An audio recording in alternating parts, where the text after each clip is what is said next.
A couple of questions that came up during the break. Let me just go back here. These last series of slides was called Why Standalone Fences Are Suboptimal. So the question that arose was, does this mean we shouldn't use them? The answer is yes, and here's why. So clearly I need to add a slide saying, and key takeaway is, advice is avoid standalone fences because they're very heavyweight and they prevent more optimizations than they need to. So they cost more in synchronization and they cost more on optimization.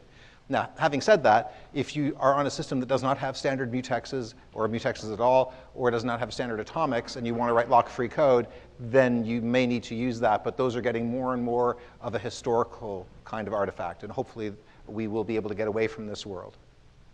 Another one, if we go back a few slides, the question was, I mentioned fences together with ordered APIs. These are really, this is sort of a bucket of things you should try to avoid and use mutexes and atomics instead.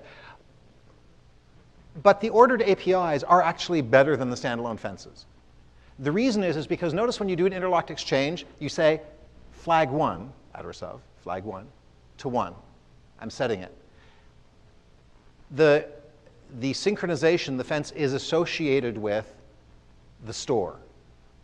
That's so much better than what we had and prevents some of the problems that we had with the other, with the standalone barrier.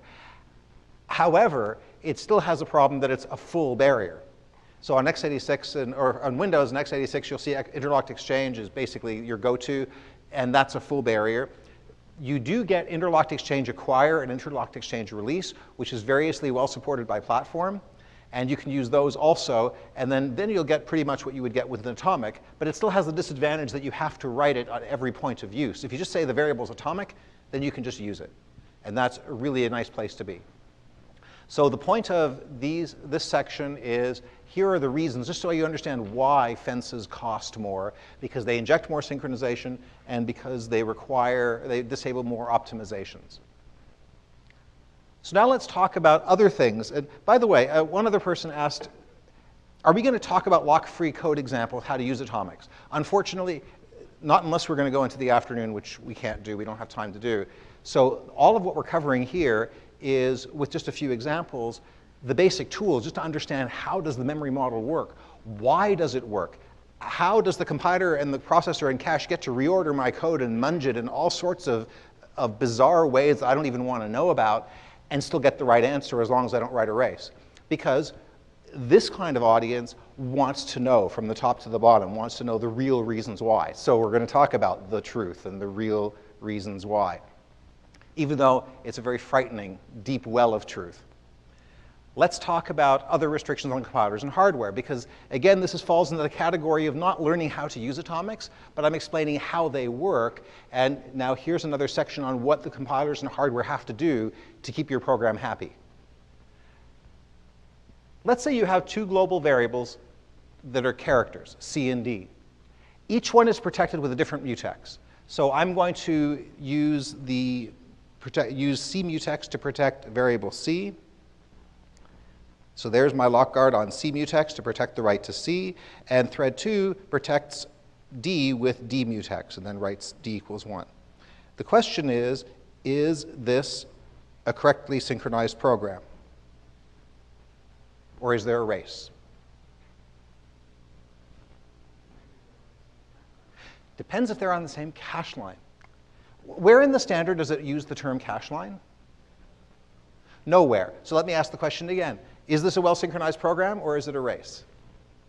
Yes.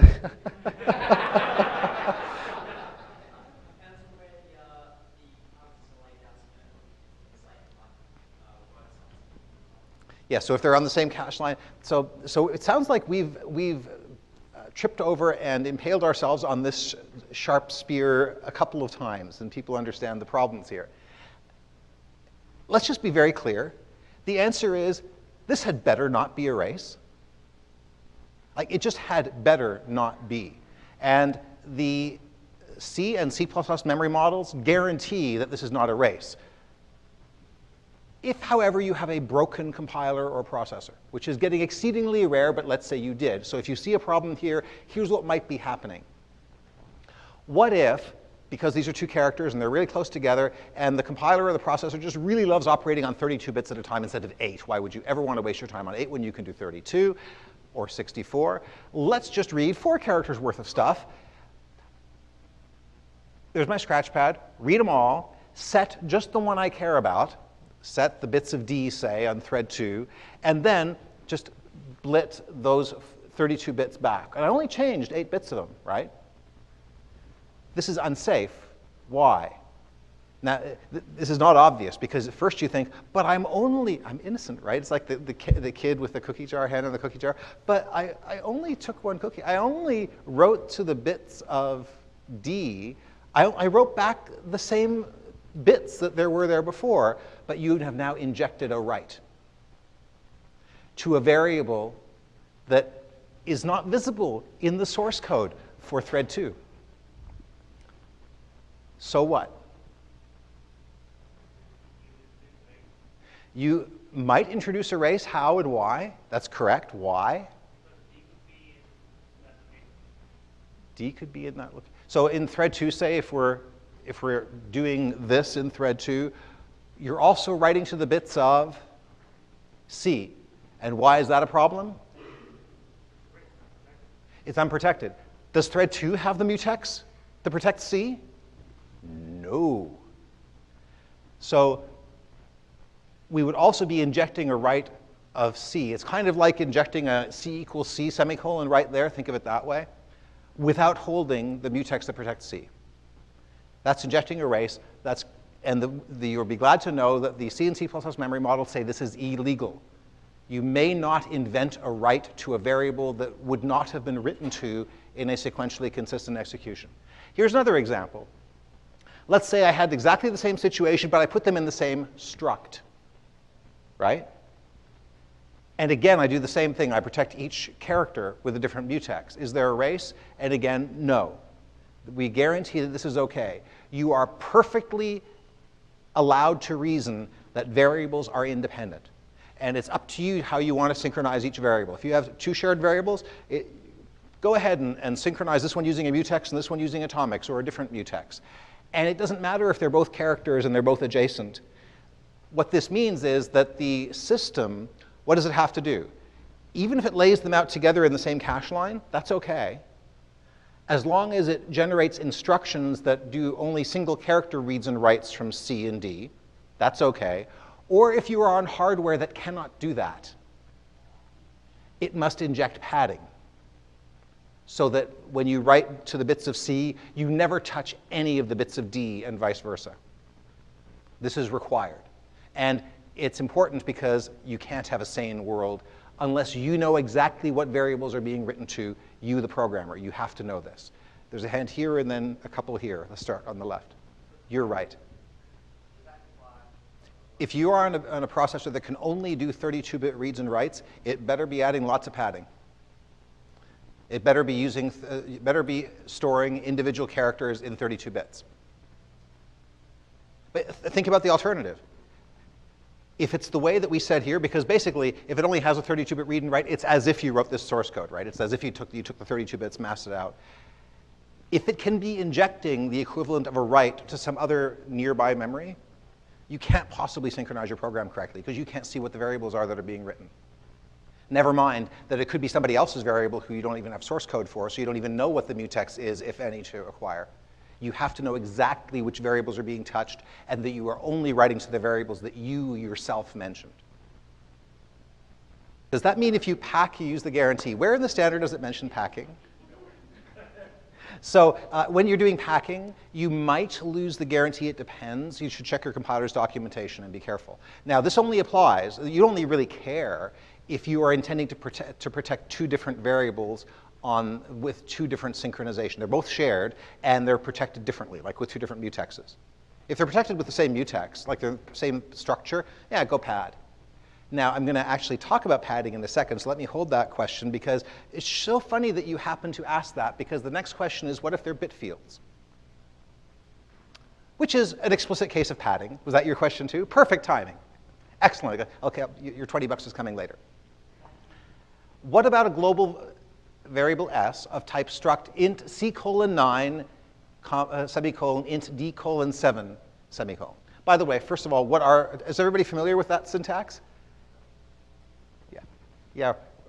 Don't worry, those of you who didn't raise your hands. I didn't know about this for my first half lifetime of using C and C++. It's like, why would you do that? Well, sometimes data layouts, you want to match external data layouts or whatever.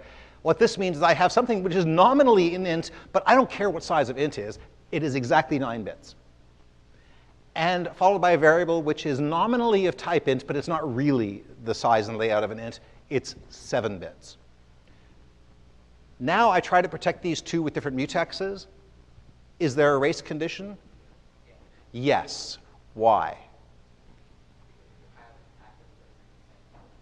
The compiler can, in fact, probably had better pack those into the bits of the same word. But when the follow-on from that is, how do I implement thread 2 without overwriting any of the bits of C? I've noticed I picked the smaller one, right? It may not be possible to do single bit. In fact, I don't know of a processor that a single bit reads and writes. It may not be possible to, and it would be hideously expensive, to implement s.d equals 1 without also touching some of the bits of C, because at least one of the bits overflowed into my byte. Thank you very much. And the reason this is a race, well, that is the reason why, but the legalese reason in the standard is because that C11 and C++11 say adjacent bit fields are one object. So the rule is any object you can protect independently, and we guarantee that everywhere. By the way, adjacent bit fields are one object. And this is the reason why. It may not be possible to do sane code generation. Scott, your hand was up a minute ago. Compilers can invent writes all the time, but they must not invent a write to a variable that you would not have written to in a sequentially consistent execution, which we're going to drill into deeply in a second. Let me hold a couple of questions because the next few slides might answer them, and then I'll take any questions that come up because there are several related cases. There are many transformations that hardware and compilers want to do on your behalf. Register allocation, speculative execution, that would, if they're done naively, which is the way that they've been done for a long time before threading was popular, can do this kind of thing, can invent a write to a location that wouldn't be written to. In fact, you've seen some of them. So the system must never invite, here's the summary, a write to a variable that wouldn't be written to in an SD execution. Why? Because you couldn't possibly know what locks to take. You couldn't possibly synchronize your program correctly then, because you don't know what variables are being written to. So consider this pattern. Let's say you have a shared variable x that is protected by a mutex. And so what you're going to do is you're going to say, if a certain condition is true, lock the mutex associated with x. Then sometime later, if that condition is true, so assume it's a static condition, it's not going to change the answer. If it was true, then use x. And then later, if the condition is true, unlock x. And the question is this pattern safe? So first of all, why would you do this? Well, because maybe you don't actually access x on most executions. So you only want to take the lock if you're actually going to be doing something with x. Maybe there's an optional path in the function.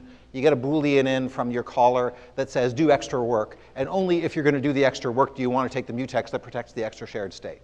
So you might do something like this. Is it safe? What do you think? What would you like the answer to be? Yes. What do you think the answer is?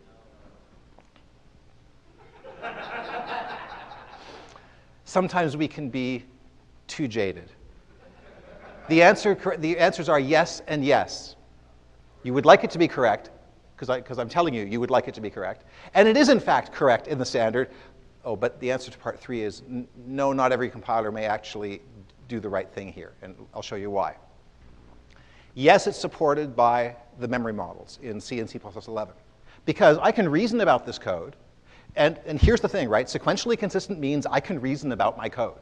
I can reason about this code, and I know just from reading it, and this is the sequentially consistent part, just from reading the code, that on any path where I might touch the shared variable, I have also acquired the mutex, because I say if the same condition each time, and it's not going to change. Assume condition doesn't change. Now, what if we take that middle part? So we're going to talk about this middle part, if condition use x. What if we take that And the compiler decides to speculate, predict, whatever, to reorder the code to say, you know, maybe I've instrumented this with profile-guided optimization. Or maybe I'm just feeling lucky.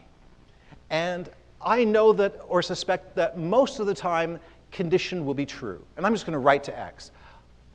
Here, let me just go ahead and write to x anyway. I'm going to write x equals 42. Then I'm going to test the condition. And if it's not true, I'm going to write back the old value.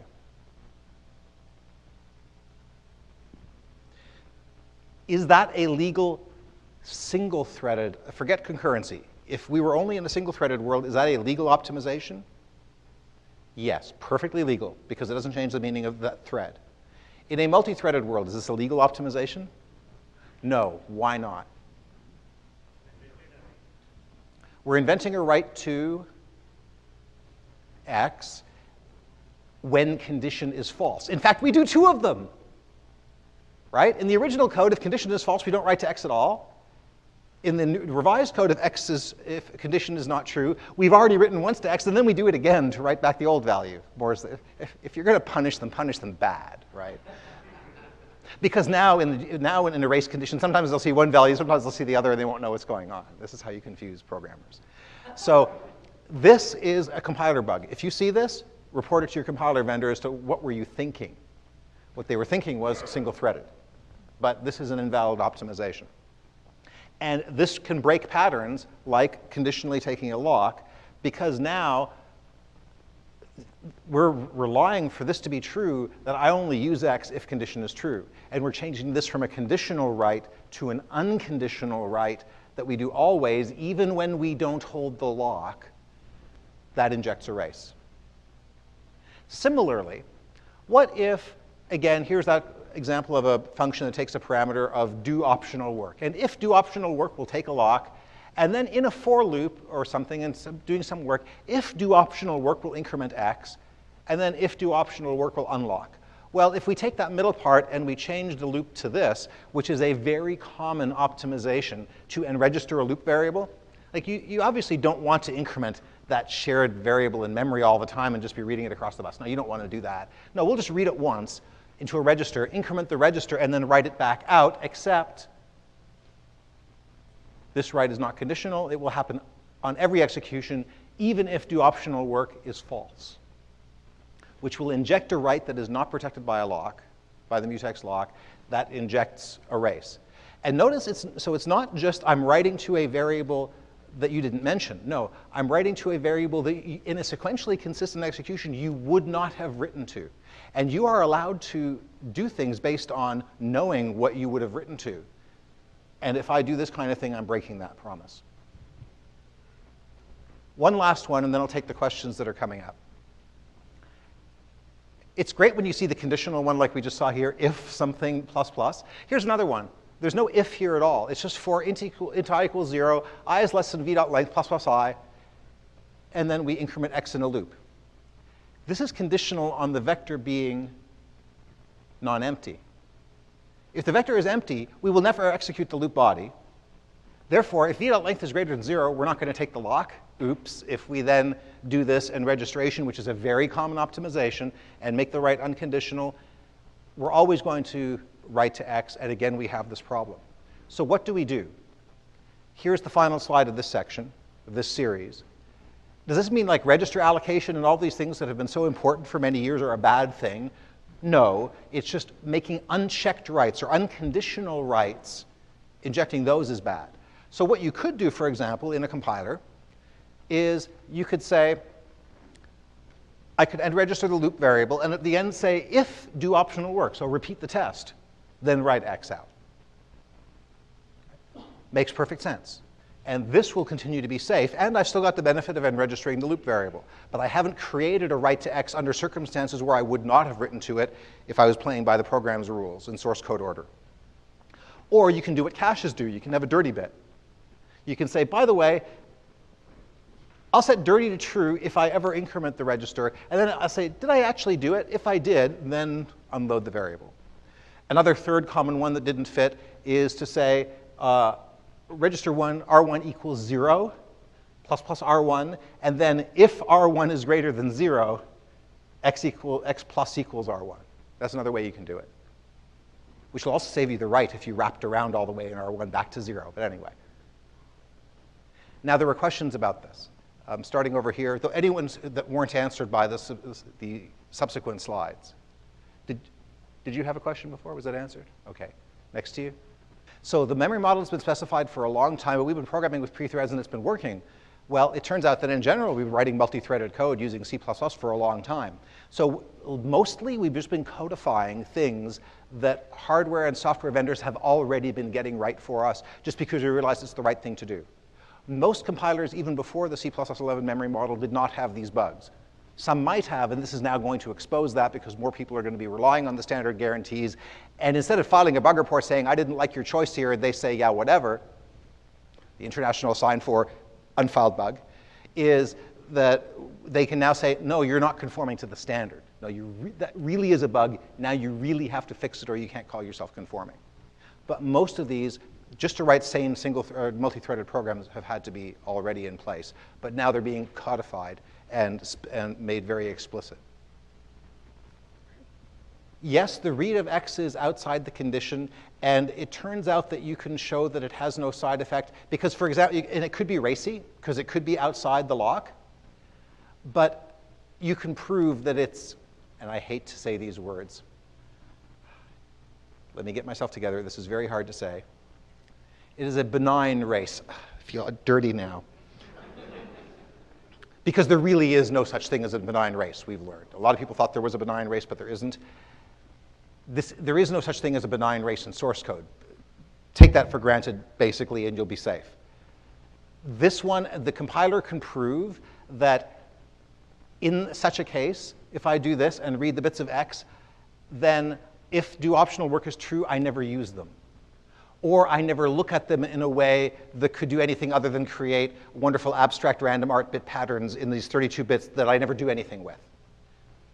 Then I can say it's OK. Because then basically the one thing that trumps the memory model, and basically the memory model supports, is the as-if rule. It trumps all optimization. Because if the compiler can prove, which is hard to do in a multi-threaded program, which is why we need synchronization. But if it can prove that a transformation has exactly the same effect, and you can't tell the difference, it can do it, no matter what else the standard may say. It's just in the multi-threaded world, there is much less it can prove, and so it really needs your help. In a single-threaded world, it can do all sorts of juicy stuff like this. Was there another question over here? Yes. Does this mean that single-threaded code is now pessimized? You have to take this care for any variable that may be shared. So if you're in a completely single-threaded environment, ignore all this stuff. You won't be using mutexes and atomics anyway, and your compiler, you can tell it in single-threaded mode. There's usually a mode where you can say, just go nuts. However, if you are compiling code that may be used in a multi-threaded program, and the compiler can't prove that a certain variable is unshared, then it has to be conservative like this. The good news is it doesn't actually hurt you too much, because think of what you're doing. You're taking your program, let's say take one thread in isolation, that we could just optimize every which way from Sunday before. And what we're doing is judiciously adding in certain places saying, and here don't move things down, and here don't move things up. But mostly we've tried to be very, very lightweight and not touch a lot of stuff. That's why we tried not to do more synchronization than we need. And many of the optimizations fire just great. You typically don't do atomic operations in a loop that's doing lots of other stuff, right? So usually loops get out of jail free card, which is where a lot of your optimization comes from. So keep synchronization operations out of tight loops, unless you're implementing a lock-free algorithm or something, or a lock yourself, a spin lock. And the performance overhead will be very small. It'll be just enough, and maybe a little bit pessimistic, but to avoid injecting races accidentally, because nobody likes that. Let me continue and with a few other examples, and also give you a summary of what to do. If you conditionally take a lock, but one of these things happens where you're on a system where somehow a write gets invented to something that you wouldn't have written to, you have a couple of options. One is just replace the function with two functions, like the one that took the do optional work flag. Replace it with a function that always does the optional work and always takes the lock, and another one that never takes the lock and never mentions the variable. Because you'll notice what the race bait, what the bait was for the optimizer. It saw a variable being updated in a loop. It wants to register that. If you write a version of the function that always takes the lock and uses the variable, you're good. If you take one that never acquires the lock and never mentions the variable, you won't be tempting your optimizer into bad behavior. Or just pessimistically write only the second function, only the one function that always takes a lock whether you use the shared variable or not. But if you don't want to take the lock all the time, use overloading instead. That's a workaround for this bug. It is a bug. The original function is supposed to work, but if you encounter this particular bug, and it's still somewhat common on various compilers, here's what you can do about that. Any last questions before we talk about code generation and specific platforms? Do I know which ones it's common on? I know that the information, that this rule, don't invent or write to something that wouldn't be written to, and all the ways it can surface, are still in the process of being assimilated by optimizer writers. And it's not so much that there are always known bugs, although I've come across a couple and fixed them in my product, is that I don't believe anybody has done a scrub of GCC or of VC that I know of through all the possible optimizations to prove they never do it. So I think we're getting to the point where people know enough not to add such cases, but I don't know if they've gone back and scrubbed everything. That's why this particular case, or I'm trying to be smart about taking a lock on, because I can reason on code paths, I happen to touch it even though I mention it. This is the one big case that's still probably baked for an optimizer to violate the model. So if you try to take a conditional lock, so hence know about this pattern and how to work around it if it affects you. Yes. So the observation is, again, let's see, what's a good slide to do this with? Maybe here, is if I'm doing this work, I'm reading X, I'm inventing a read to X that's not optional. I could be seeing a torn value, like you say. It could be racing with something, right? But the compiler can show it's benign because what do I do? OK, so I read a torn value. I read an impossible value into R1 because it happened to be in a race. Do optional work turns out to be false. This has to be true. Otherwise, there'd be no problem. I'd have the mutex, right? So obviously, do optional work is false. So I read an impossible value into R1. I then don't use R1. And then I further don't use R1 to write back into X. So I've read an impossible value and thrown it away. So it's because of cases like that that you can show, basically, injecting reads is much less damaging. Injecting writes is what you must never do. But injecting reads that you could show just get tossed if it turns out that you didn't need them in the cases where it would have been a race, nah, it's OK.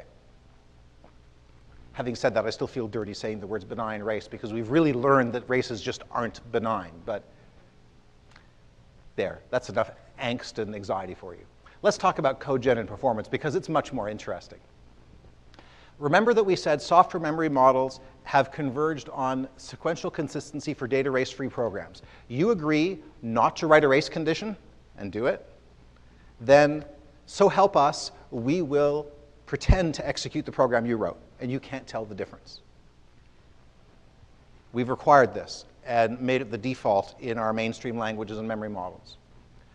Another fact of life, I've mentioned this earlier, stores are more expensive than loads. You have to tell other people when you do a store. Loads you can do in isolation. Just read it into your register, keep it in your cache, you're perfectly happy. A store you have to write to main memory, you have to invalidate cache lines, propagate it to everybody. Stores are more expensive than loads because they do more work. They also typically loads outnumber stores. So the fact that in most programs, you're going to do way more loads reads from a location than you are going to store to it. Both of these are reasons to really optimize reads or loads. I'm going to use reads and loads interchangeably, stores and writes interchangeably. There's two different words. Hardware architects use one, programmers use another, but they mean the same thing. Stores are more expensive, and because the loads are much more plentiful, you want to optimize the loads. Therefore, when we have sequentially consistent atomics, the kinds we've been talking about, there's going to be overhead because you're synchronizing, right? We can tolerate even some fairly high, but moderate but high overheads on the store side. If you're going to do a store release, that can do a bit more heavy synchronization, and we're okay with that. We can tolerate that. It doesn't cause us to have a bad day. But loads must be fast. Now, they may not be as fast as an ordinary load, but the guideline we used during the design of the C++11 and C11 memory models, which also applied to Java, some of the same people worked on that. I didn't work on the Java ones, I just worked on the C and C++ ones, is that we can tolerate maybe up to 4, 5, 6 cycles of overhead on loads. That's okay, but it better not be much more than that. Stores, we'd like it not to be as bad as Pentium 4, please, but 200 is a little excessive, but we could live with that, but we'd like less. But we can tolerate more on the store side. So it doesn't have to be exactly as fast as an ordinary load, but it shouldn't have much overhead, an SC load. Let's look at what real hardware does.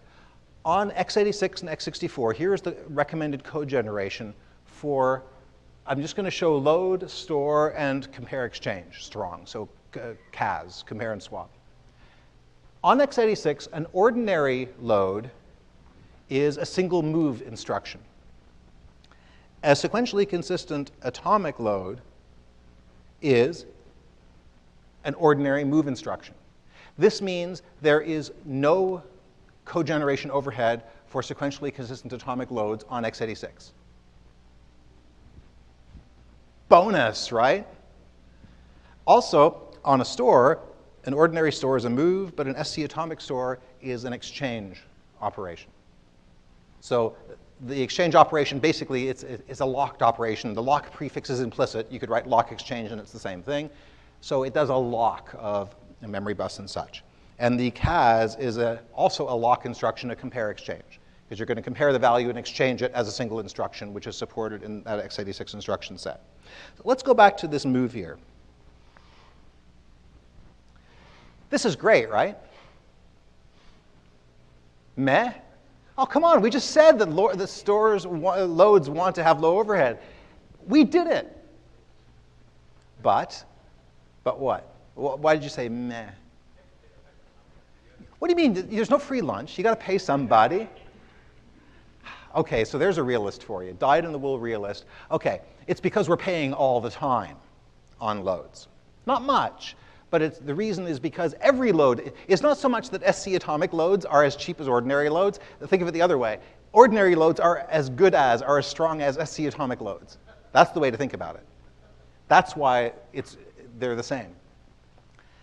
So yeah, we have low overhead on loads, woohoo, but the cost of that load means you have to be paying somebody somewhere, greater restrictions elsewhere. Here, for your viewing pleasure, is a cut and paste with a few edits to make it fit in the slide from the Intel x86, x64 memory model, which, by the way, considering x86 has been around since the 70s, they finally codified and wrote down in, I think, 2008. Thank you, Intel. Because everybody knew what it was, but Intel wasn't saying. It wasn't good. Oh, we don't want to guarantee that. We might change it in the next release. No, we don't. OK, fine, we'll write it down.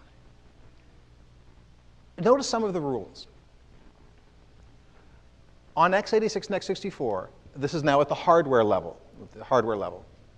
Actually, at the processor level, not necessarily the cache level, but processor and cache, actually processor and down. Reads are not reordered with any reads. This is even of ordinary memory variables.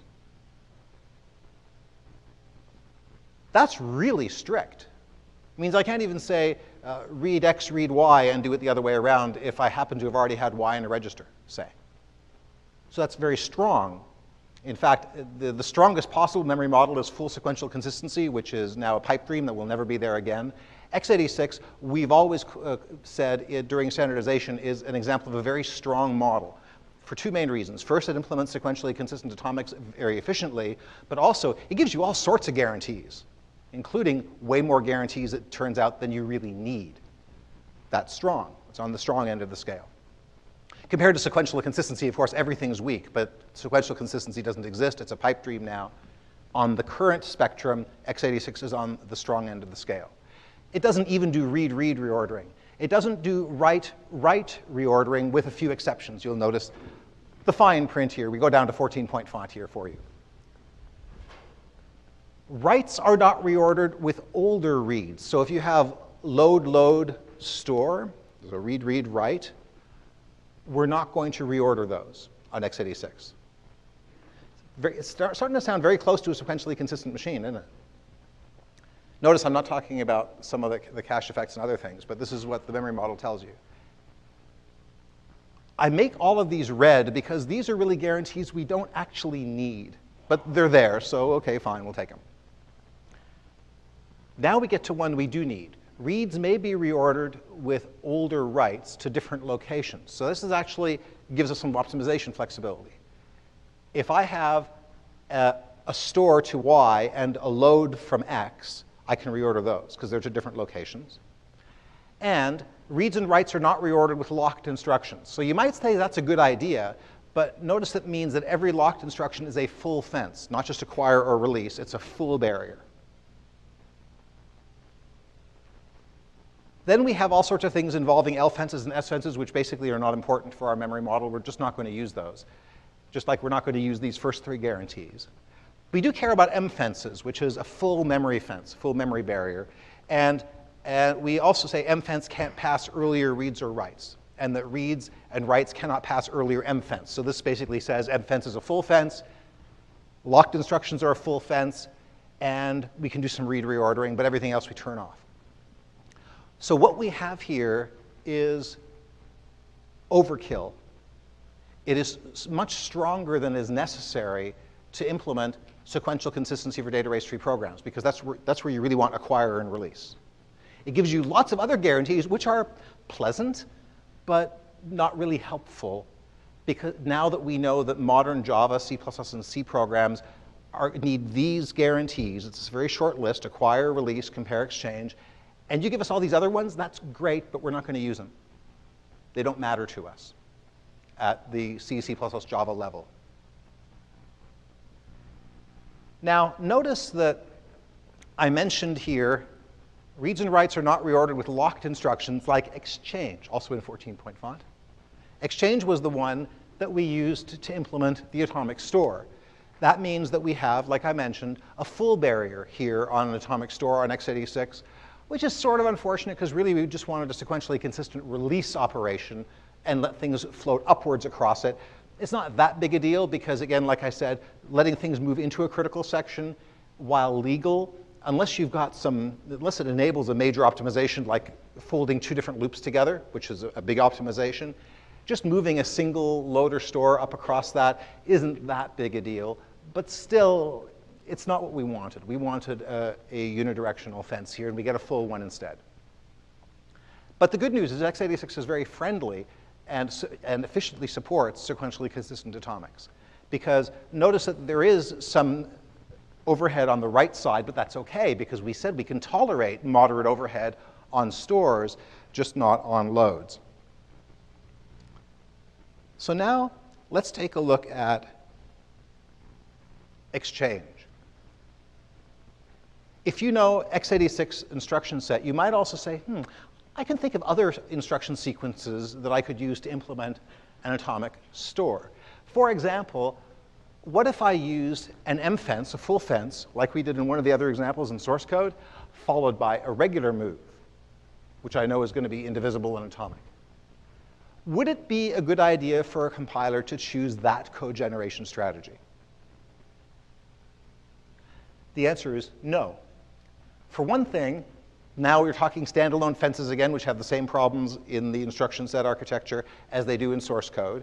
So standalone fences cause pessimizations. Ordering should really be associated with a specific load or store, not be a standalone thing, because then you have to make it more heavyweight, like you do here. It has to be a full fence. But the second one, which is a much more important reason, is you want to link code together. You want to write code, compile it with two different compilers, link it together, and have it not fall over. This is considered a desirable quality, even in C++.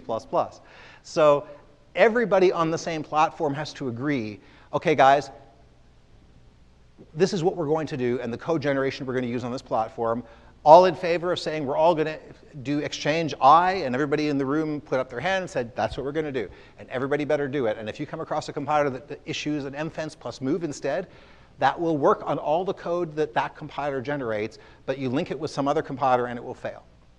Usually in intermittent and curious ways that you will have not much hope of debugging unless you go into disassembly and see what's going on. Now let's talk about another Intel product, the Itanium. Itanium 64, although Itanium's been getting, has been getting a bit less use, it's still there, and I mention it because it's a very interesting memory model. It's actually a very well designed from a memory model point of view, even though as a commercial endeavor, the chip didn't do so well. In fact, if you look at the memory model in Itanium, you will see two very important things that will just jump out at you now that you've had this much of this talk. You will see a load as an ordinary memory load, and you will see a load dot acquire instruction. It's like, all right, somebody gets it. Look, there's an instruction for that. On the store side, you'll also see, helpfully, a store release. Now, the only fly in the ointment here is, remember we said there's plain acquire release, which is just only acquire and release. Don't go the wrong way across an acquire and a release. But the acquire releases themselves could go the wrong way if there's a store load. A release followed by an acquire could float past each other. What we really want is sequentially consistent acquire release, which is exactly the same, except it doesn't allow that one reordering.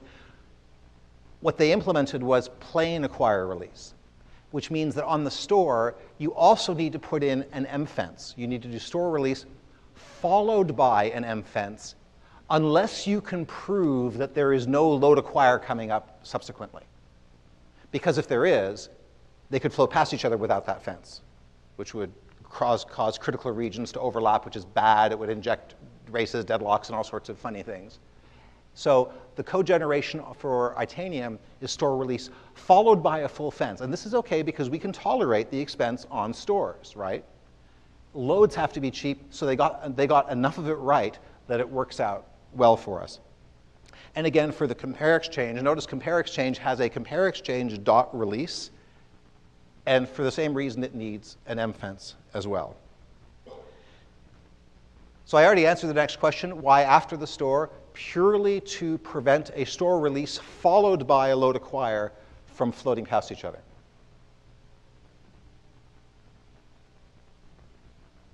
Now, you might say at this point, well, let's talk about alternative code gen. What if on IA64 I just emitted this SC atomic store as a full memory fence plus an ordinary store? Would that be sufficient? And the answer is no, for several reasons. Now, you might have heard me mention a few times, and I'm hitting on this because it's so important and easy to forget. Acquire, release are a package deal.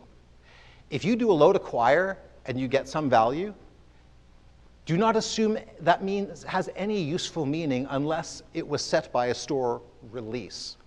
Because you store release something and you load acquire the value, then you get causal transitivity and all the guarantees that the world is saying. So load acquire, store release are a package deal. It might happen as a happy accident that you might get away with having an ordinary store do the right thing with a load acquire, but you're not even going to be guaranteed that on the next version of the chip necessarily. So acquire, release are a package deal. Always remember that. They go together. Another major thing is this wouldn't prevent, MF plus ST would not prevent the store release load acquire reordering, because then if you had a store release followed by a load acquire, the code gen would be full fence, store, load acquire. Fence is in the wrong place. It doesn't prevent that reordering. If you wanted to prevent that, you would have to actually issue mfence plus store plus mfence, even if you got away with number one not being a problem. And finally, everybody on the same platform had better agree what the code generation is, so you shouldn't just be making up your code generation. You should do what your processor vendor tells you is the right thing, so that you can link code together, the different compilers compiled, and have it be sane.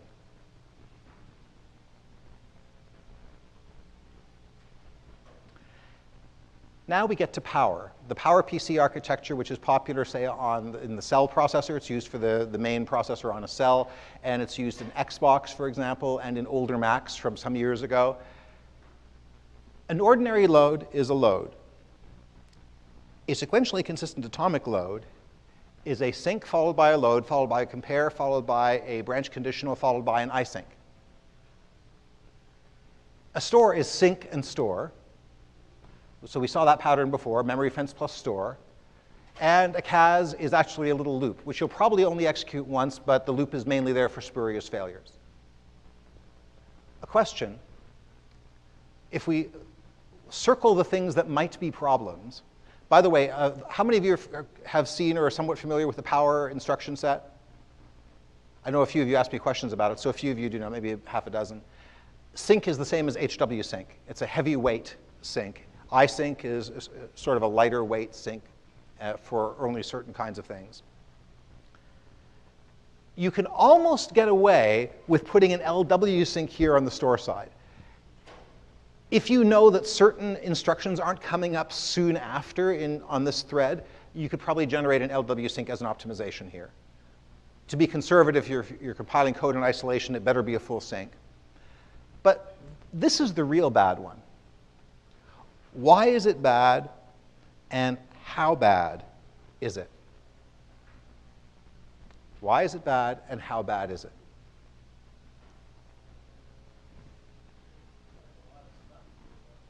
Looks like a lot of stuff for a loop. Yeah, well, for a load, yes. That's true. It's a lot of stuff for a load. But I don't even care about that it's a lot of instructions. I only care about one instruction, the red one. Why is this bad, and how bad is it? So why is it bad that there's a heavyweight sync on a load? Because we can't tolerate that. Loads must be cheap with 0 or at least low overhead. We're talking like maybe 4, 5, 6 cycles, not maybe 100. We can't tolerate that. How bad is it? This instruction, that sync right there, is half of the reason why relaxed atomics even exist in the C++11 standard. Those 4 letters are half the reason.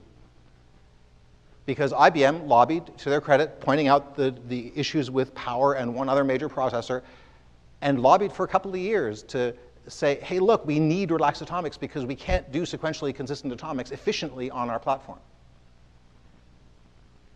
And so we have, as an option in the standard, we have relaxed atomics that are not sequentially consistent.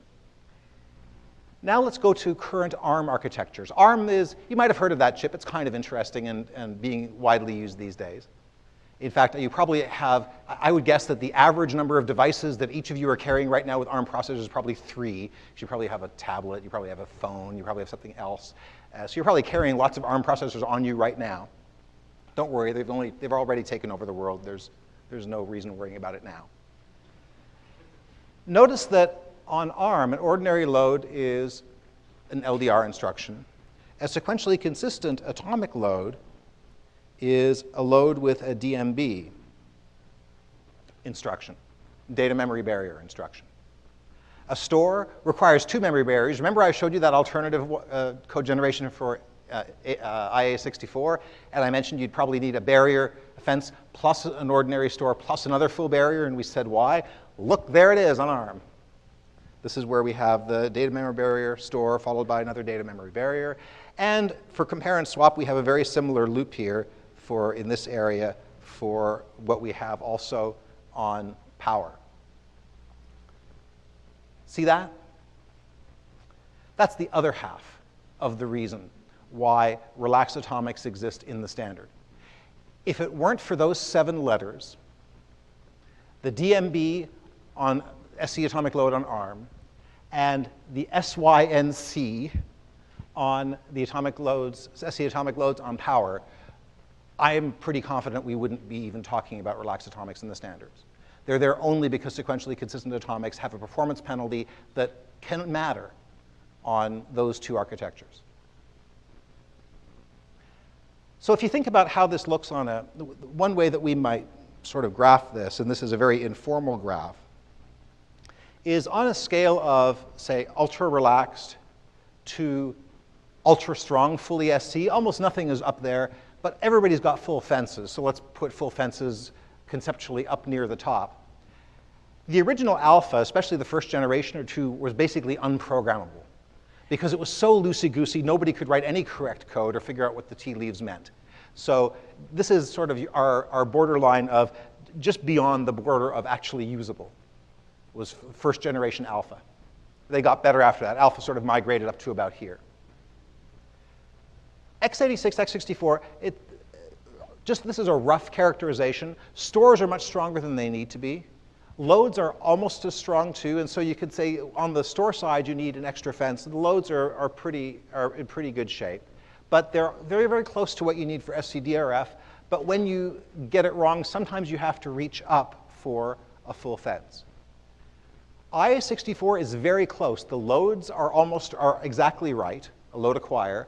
The stores are the plain acquire release, not the sequentially consistent acquire release. So we incur the fence on the store side. And that means when you hit one of those stores, you have to reach all the way up and grab a full fence in order to make the result SC. The key thing here is whenever you're south of this line, you have to do additional synchronization. And usually the synchronization doesn't just get you to the line, it makes you overshoot. And the weaker you go, generally the heavier thing you need to reach for. So that in theory, weak memory models give you more, in the hardware, give you more performance, in theory, but sometimes you have to synchronize. You need a coherent view of memory. When you do, you typically need to reach much further than would have otherwise been necessary. And it turns out that in many of the cases, you overshoot and end up being a wash or even being pessimized because you need to reach for something much stronger. So Power and ARM both have much weaker memory models than x86. And for that reason, you have to reach for stronger fences. And because they don't have something that's exactly at SCDRF, you have to reach further higher and overshoot.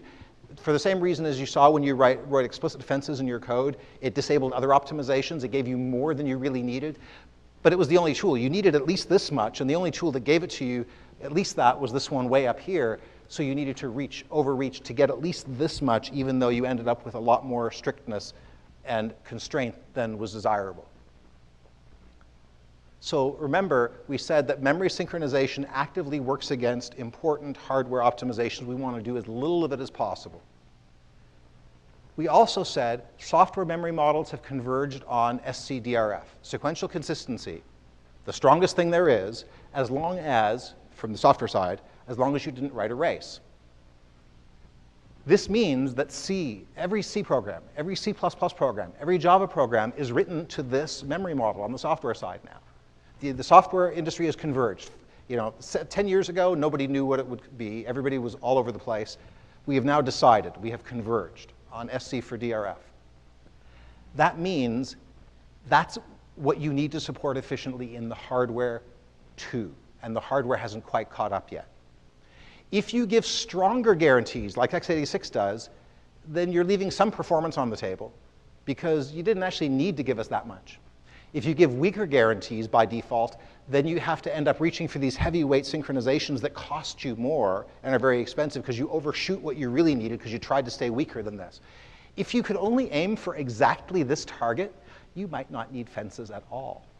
And you might only need 2 or 3 instructions or so as your primary instructions. Load acquire, store release, something like compare exchange or exchange, a handful like that would do you for many of the common cases.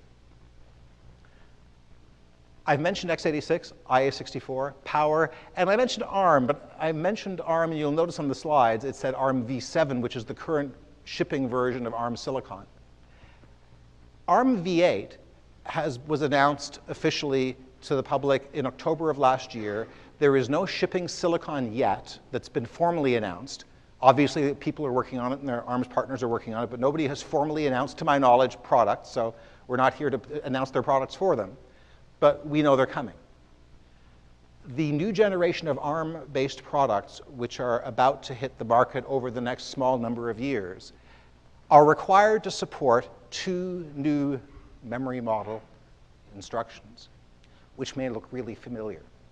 They are sequentially consistent load acquire and store release.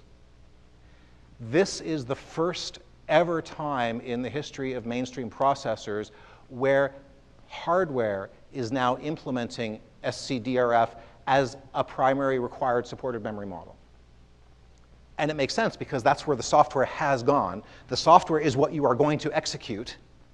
So you want to optimize for giving all the guarantees it needs, but why give more? That's only leaving performance on the table. And if you give less, then you have to synchronize more to get back up to what the software requires.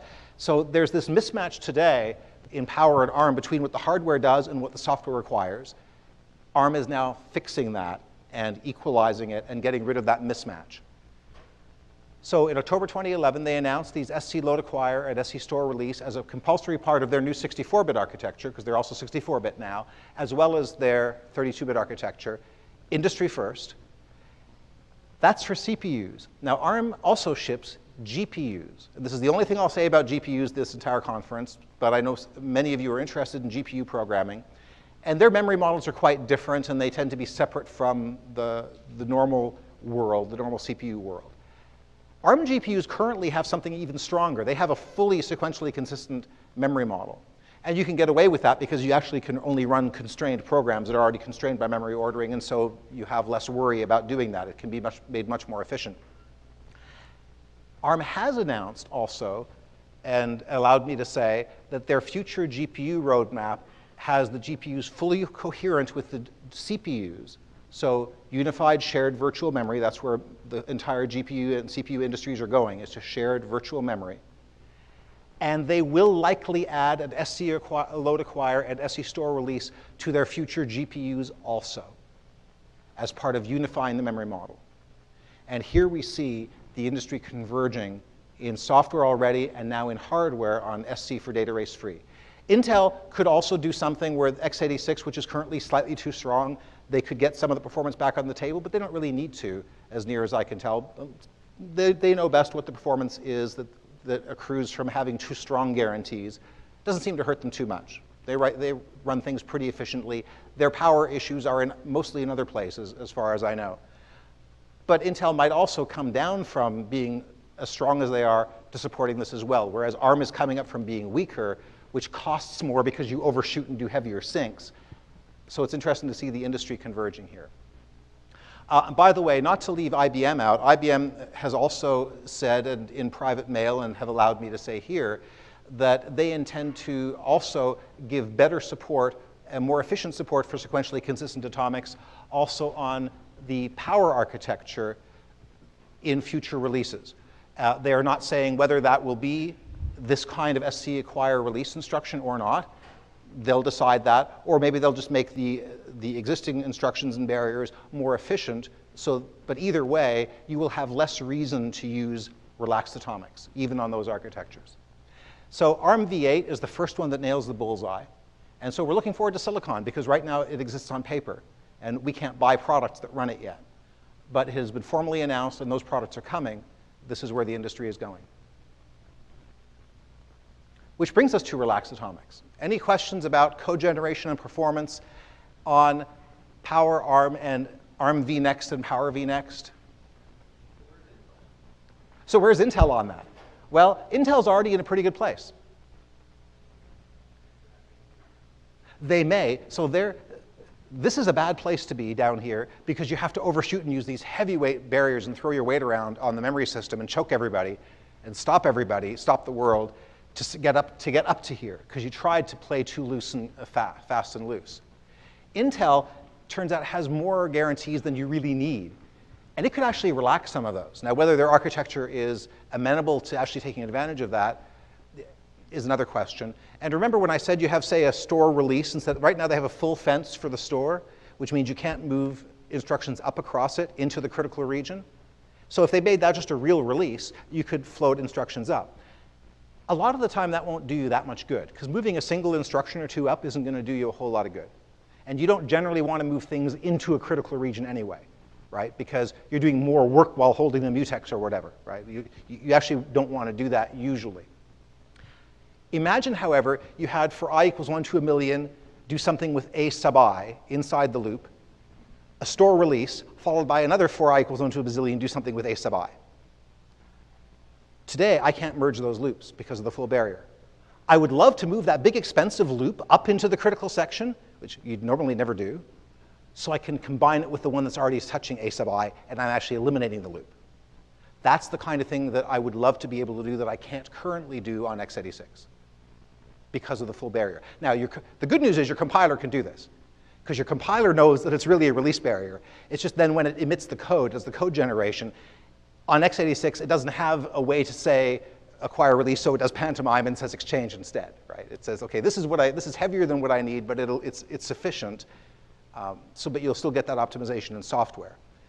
Given that you get that optimization a lot of the time in software, and that single instructions don't really matter so much, there's less of a performance carrot, but they'll do the workload tuning and decide whether it makes sense to follow the same route as these guys have done. I would be shocked if 20 years from now, going into the far distant future, we didn't see all mainstream processors have these instructions. But if you're close enough, then you don't have the incentive to do it. These guys have the real performance incentive to fix the problem, because they have a performance problem. Intel currently doesn't. Oh, sorry, let me take you, because I'm trying to spread it around a bit. I don't think you've asked a question yet. Let me put a hold on that question. The question is, yes, but this all assumes cache coherency. Yes, we have a half an hour. Let me see if we can get through these optional parts, because I have a slide that answers your question. Yeah, but it's right. And you remember at the very beginning of the talk, I said this assumes, for it to be merely this hard, we assume coherent caches. So let's get into that. Let's talk about relaxed atomics, because, and I really want to be very clear here, I am not recommending you use them. They're very dangerous. At the same time, I want to admit that on power systems and on ARM v7 systems today, in high performance code in loops and with very high core counts, like 1,000+ cores especially, but also in loops on smaller ones, you do have a performance carrot where you may care to reach for this very, very sharp tool sometimes. So if you're doing high performance work on ARM-based devices like many modern tablets and phones, okay, let's talk about stuff that, this is the section I hoped I would never need to give a talk about. And here we are. During the memory model discussions in the 2000s, one thing that kept coming up over and over again was sequentially consistent is so strong, and it's a penalty on power and on ARM. Couldn't we get just a little bit more relaxed than full sequential consistency?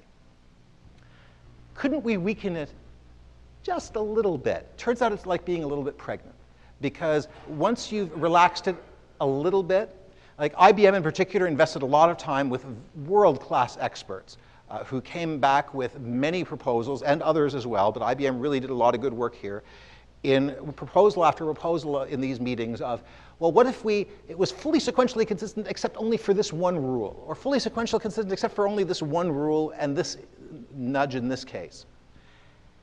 And every single time, after anywhere from 20 minutes to 2 hours of discussion, we would come up with, okay, if we do that, okay, then this example still works, okay, but what about this other example? And what about this other example? And after 20 minutes or 2 hours, it would turn out that the answer, eventually you would get to an example where the answer was, from the people proposing this relaxation, of, I don't know what that means, or no, that is broken.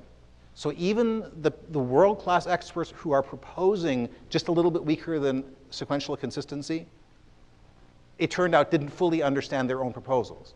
This is not to say that a little bit weaker than SCDRF or a little bit weaker than SC might not exist, but if it does, we don't know what it is yet. We don't know what that set of rules is. We have not discovered it yet.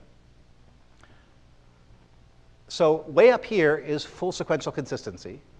We'll weaken that as our blessed memory model in software to sequentially consistent as long as you didn't write a race, which allows us to do a lot of optimization. And the next step down that we've discovered, they all seem to be down here. We haven't discovered the next ledge yet. Relaxed atomics are all down here. So what we've essentially done is built our programs as a city on top of a cliff. We really want to stay behind the sequentially consistent wall, the fence at the top of the cliff. But if you really, really want to go swimming down in the murky depths, let's talk about relaxed atomics. And of course, while we're swimming down in these depths, you might think things are going well, but you might not notice that your transportation home is leaving. It is very easy once you start reaching for non-sequentially consistent atomics to not realize that your code no longer means what you think it means. It becomes extremely difficult to reason about. Let's talk about why. My advice on relaxed atomics is don't go there. However, it's not just me. Quoting Hans Bohm with his permission, I would emphasize we've taken great care in the C++11 memory model that without relaxed atomics, simultaneously really means what you thought it did.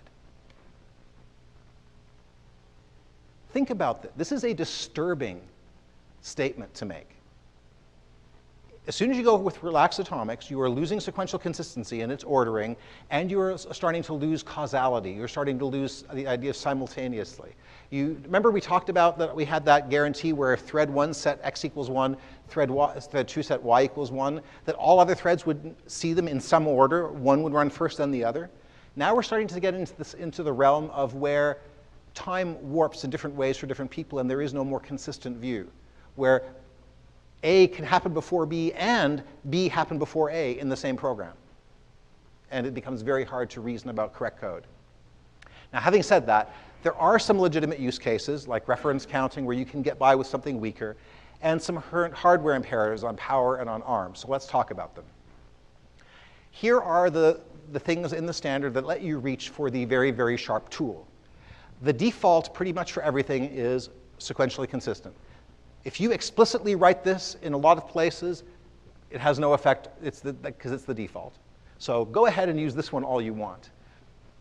But you're wasting time because it's white space. That's the default.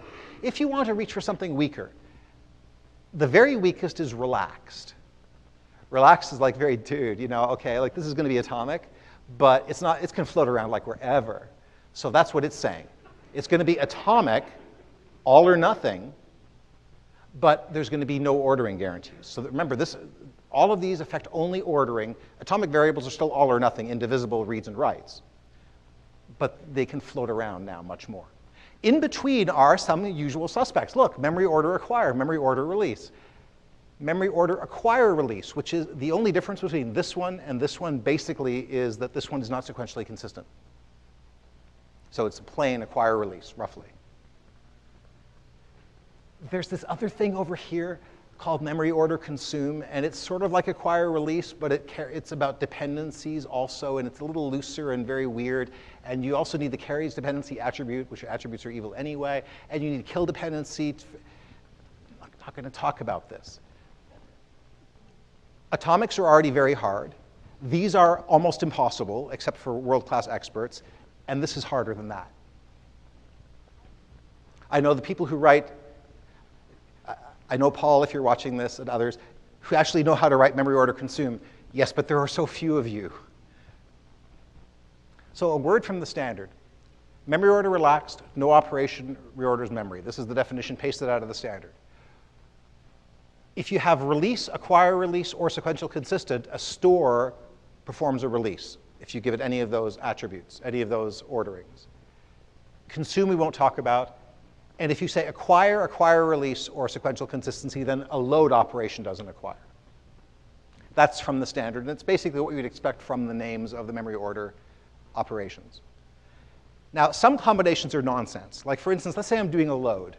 So I'm reading from memory. And the default memory order is sequentially consistent, of course, as all well-behaved things should be. In the standard, the requires paragraph in 29.6-13 says, you better only specify release or acquire release, or sorry, you better specify anything but release or acquire release. Why? Stores release something. Loads don't release anything. That makes no sense. A load can't release anything. It didn't do anything. It's getting something. It's acquiring something. So the standard actually says you shall not pass, say, a release to a load. It makes no sense. Loads are acquire, stores are release. So some combinations don't make sense, just remember that. There are a handful of patterns that are well known that can benefit from relaxed atomics judiciously. Even when you see them on the next slides, it's much better to wrap them in a type and then only use that type, and only the author of that type needs to know the arcane magic and convince himself that it's probably okay. Let me give you some examples. Let's say you have the following code. on the right-hand side, in the main thread, we launch a bunch of workers. Then we go and we join with the workers. And then we read and output a count variable. All these other threads up here are incrementing the shared variable. So here they are. They're madly updating count over and over and over again. So I launch the workers. I'm updating the count. Then I join with the workers, and I print out the count. What exact ordering is needed on every atomic load and store, in this case, of the variable count? What's the exact ordering we need?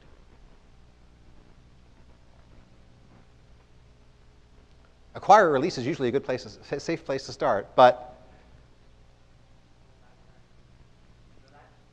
relaxed where? So you're saying relaxed for incrementing the count. Now, by the way, this is a read, modify, write operation because it loads the increments and stores, but that's guaranteed to be atomic by the standard. But you would like to make that indivisible operation relaxed so it can float around with other memory operations near it. Okay, anyone else?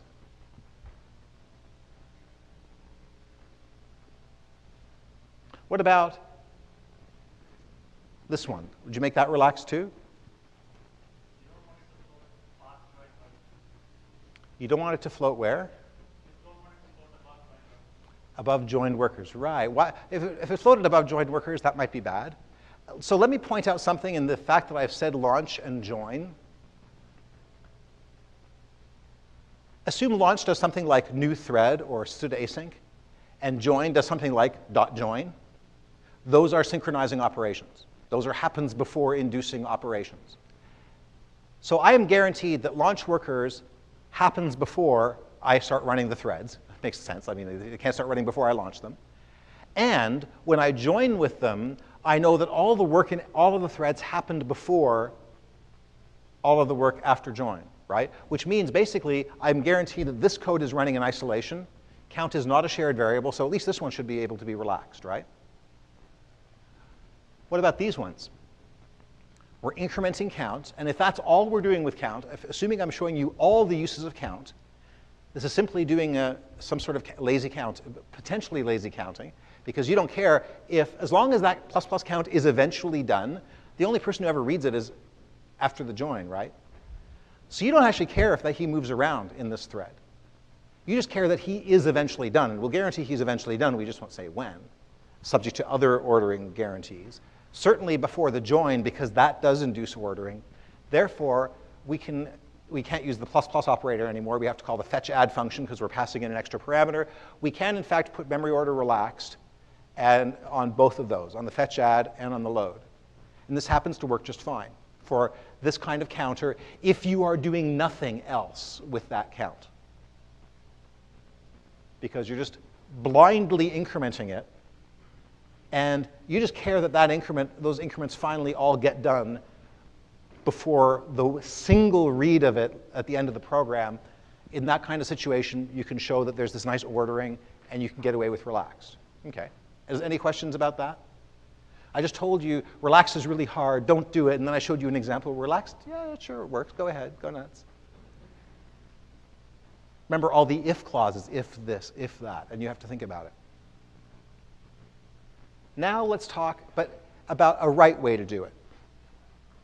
Instead of explicitly writing these memory order things, you should instead wrap it in a class. Have an event counter type and make count an instance of that type, and then just increment it and read it.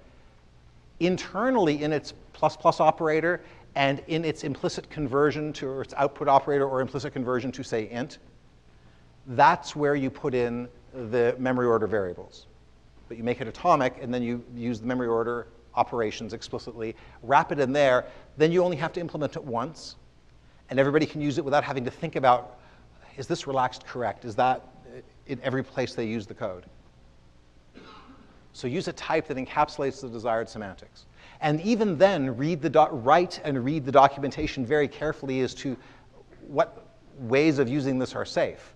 Because you can't, for instance, say, plus plus count, and then later in one of these threads read count, and necessarily make assumptions about ordering anymore. right? So you have to document. This is intended to be used only for blindly incrementing, and then after synchronization, reading from again, that kind of thing. The data member within it is atomic. So the event counter is just another class which encapsulates this. It becomes a thread-safe counter, basically, that is only correct, gives you the right answer when used in certain ways. But as long as you're using those ways, it's fine, and it encapsulates the atomic and the relaxed operations inside it where you don't have to see that ugliness. Is it worth doing? Hold on to that thought.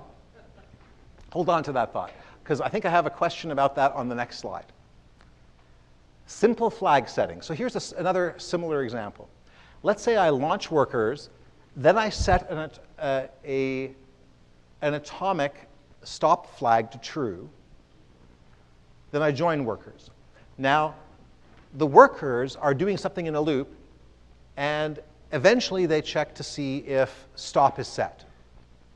So by setting stop to true in my main thread, I stop the workers. And there could be more work between the launch workers and the stop equals true, but that's my signaling to the workers to stop what they're doing. The workers, on the other hand, as they're doing different work, they may discover dirtiness. And if any of them ever discovers dirtiness, they set a dirty bit, a dirty flag. At the end, after the join, I check to see if anybody set a dirty flag, and then I clean up dirty stuff. So now state exactly what ordering is needed on each atomic load and store for these two variables, dirty and stop. Let's start with dirty. Relaxed, relaxed, that looks a lot like our last example. Okay. What about stop? Acquire. That sounded like a question, or was that a statement? In between. Okay, yeah, I don't understand that, but I don't understand these either. So, acquire, release, anything else? Okay. Now that we've had a chance to think about it a little, remember we get that, the launch and join, I'm assuming that ordering. Thread exit happens before returning from a join. Dirty, like we said, can probably be acquire release. It's probably not, shouldn't probably be relaxed, but you may get away with relaxed here because now you're not just looking at the bit, you're doing something based on the value, which means you're going to look at other memory, which basically you normally would think of a release because I've now released it. Now, because you happen to know I've got a release acquire by joining the threads, that I've injected a release acquire in there, that may be good enough, and you can just go to relaxed for dirty. But it really is important and worth making your ears perk up when you see, hey, wait a minute, I'm saying if dirty, do something. That means I'm now going to do other stuff and maybe read other state, depending whether it was set. That usually implies a release. And the only reason I can get away with relaxed, actually, is because there's another release acquire pair in there somewhere that I can rely on being there. However, stop.load definitely can be relaxed because it doesn't publish data. It simply sends a signal. And you don't care when it arrived. You know that it will arrive. Because the main thread could have run faster or slower anyway. Each of the other threads could have run faster or slower. So if it's a bit delayed on the way, it's as if the other threads ran at different speeds. See what I mean? It's as if they ran at different speeds. So it's actually kind of the opposite of what we thought.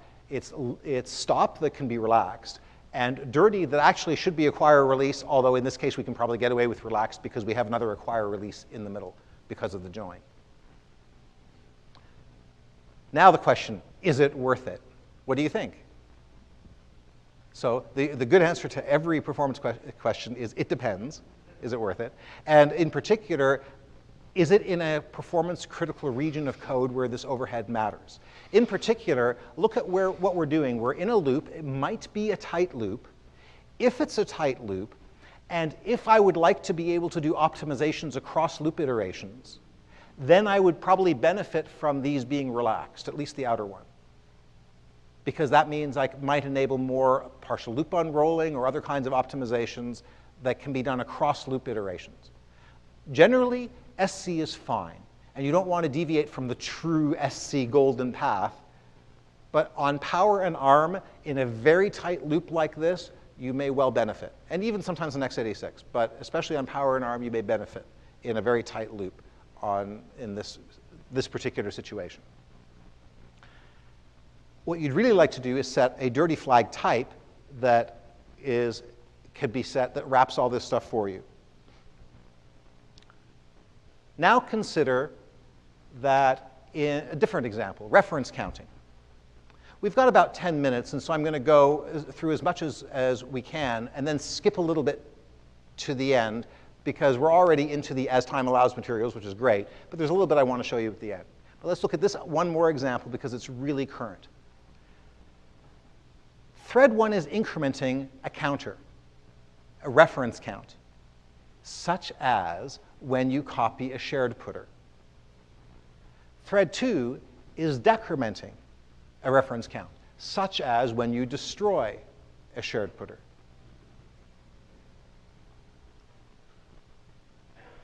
State exactly what ordering is needed. What ordering do you need on each of these? The answer is so not obvious.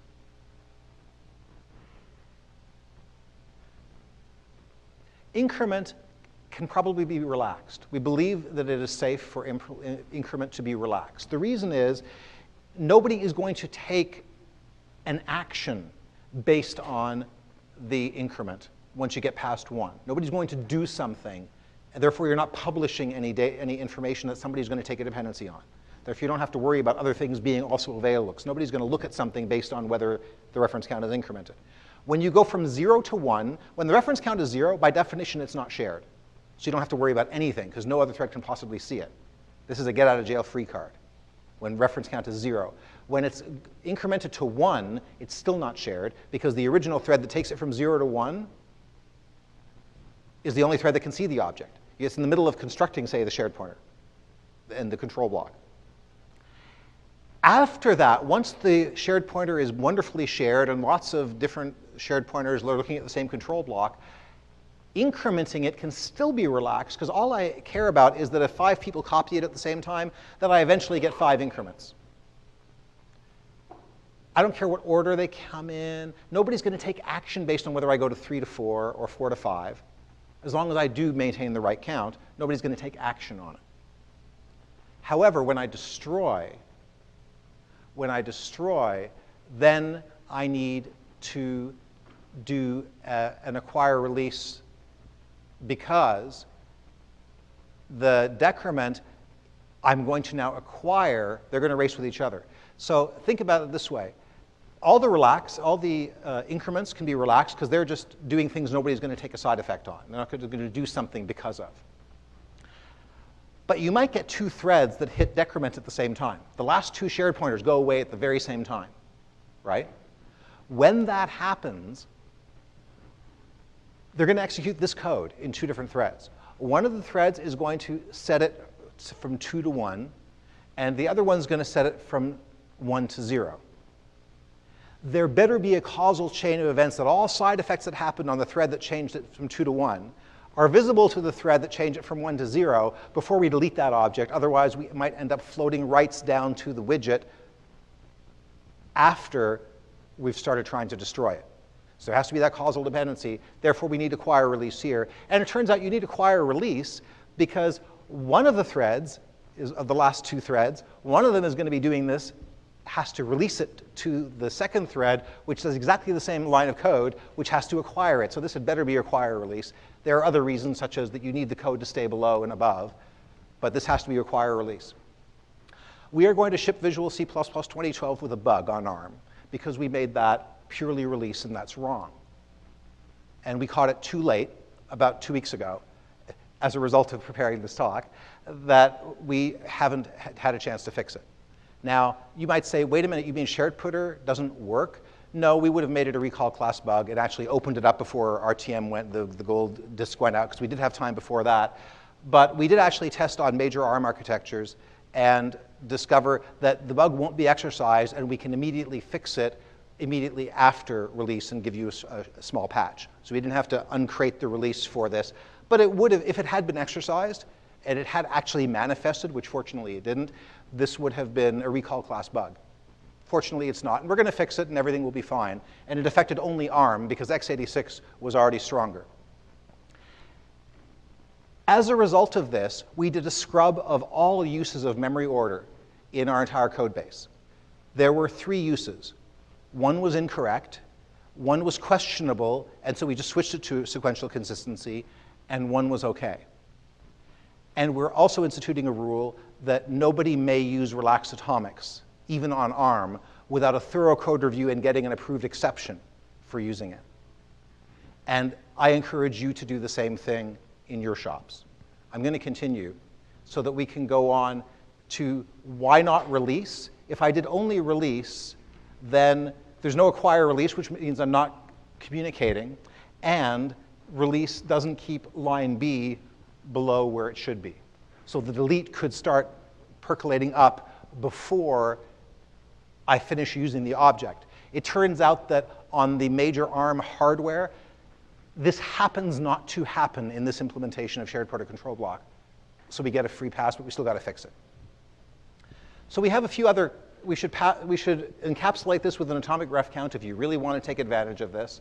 I'm going to skip the double-check blocking and you have some other examples of how you can use relaxed atomics there. And let me go forward to Hans's quote, "The fences in the standard may be the most experts-only construct we have in the language," just to reinforce the point. Remember at the beginning of the talk, I stated a key assumption, that for it to be merely this hard, we're assuming the caches are coherent. It has been questioned, including somebody mentioned during the talk, is that really going to be true as core counts scale? I want to refer you to a key paper that was published last month in the July 2012 communications of the ACM. You might recognize these names if you're in processor land at all. Certainly Mark Hill is one of the gurus in the world on hardware processor design. So as soon as you see a paper with his name on it, it goes up like +3 credibility orders of magnitude. And here's a summary from the abstract. Today's multi-core chips commonly implement shared memory with cache coherence. Technology trends continue to enabling scaling the number of cores. The conventional wisdom says coherence doesn't scale with number of cores. And so some prognosticators, I love that word, got to use big words, predict the end of coherence. This paper refutes this conventional wisdom. And we predict that on-chip coherence and the programming convenience and compatibility it provides are here to stay. Right to now today, it is true that I've spoken with IBM PowerPC architects, hardware architects, who've told me just last week, look, Herb, we still need relaxed atomics, especially for certain kinds of applications. Those are for 4,000 core count supercomputing applications. It remains to be seen whether relaxed atomics get relegated to only non-mainstream applications once ARMv8 and new versions of the power architecture come out, or whether they'll disappear entirely, even for large core count machines. Either way, for mainstream programmers, my prediction is they are a stopgap that only exist in the standard because of temporary weaknesses in 2 popular architectures that are getting fixed as we speak. So relaxed atomics, really hard, don't need them in the future, we hope, and if you do need to use them today, use these tools and wrap them in a type. A last word about volatile, because everybody asks about this. And we're about 2 minutes short, and I'm going to intentionally go about 2 minutes over into lunch. Java and .NET have volatile. It is not the same thing as volatile in C and C++. What they call volatile is what we call atomic in C and C++. Let's talk about what volatile really means in C and C++, because it's related to the memory model. Mutexes, atomics, memory barriers, acquire, release. This is your one bucket of things that goes together, and it's all about inter-thread communication inside the program, inside the memory model. These are your tools that we've just been talking about for half a day. They are synchronizing operations within the same program, within the memory model. What happens if you need to talk to code or hardware that does not obey the C and C++ memory models? then you reach for volatile and for compiler-only fences. They are best thought of, a volatile variable in C and C++ is an unoptimizable variable for talking to something outside the memory model.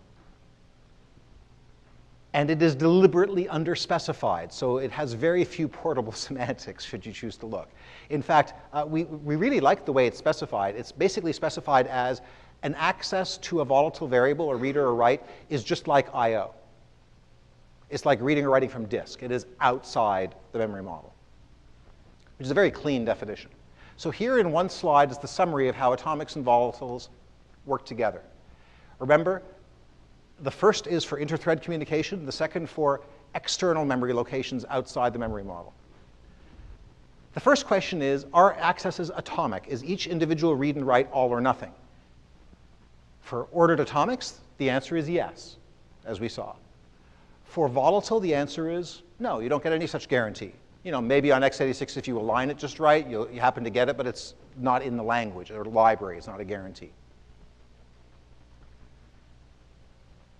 The next two lines are about optimizations. First, can I optimize? Can I reorder, invent, remove ordinary memory operations across these special operations?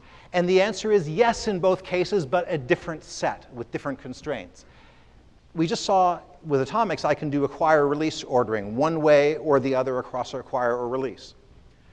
I can do a different set of optimizations on volatile variables. One reading of the standard is that it's like I/O. Another is that ordinary loads can move across a volatile load store in either direction, but ordinary stores can't. Again, both allow some optimization, but it's not at all the same kind of optimization. And finally, can I reorder these special operations themselves, volatile read, volatile write, say, or atomic read, atomic write? Can I reorder those among each other of the same kind? Yes, I can reorder atomics and combine them. For instance, if I have an atomic and I say atomic A equals 1, A equals 2, A equals 3, I can get rid of the first two and just say A equals 3. And it's as if that thread ran really fast and nobody ever saw the first two writes. I'm allowed to do that. I can always reduce the set of possible executions. Volatile says you have no idea what this is doing. You cannot assume you know anything. You cannot even do a simple constant propagation. You're not allowed to do anything to it. You cannot even assume that you write a variable or write a value and that you even can read it back again. So don't write a race condition or use non-default atomics, and your code will do what you think, unless you have compilers with bugs or you really want to know how to use current generation hardware, certain hardware, really well. So that's a summary of the talk. Now we're going to go to lunch.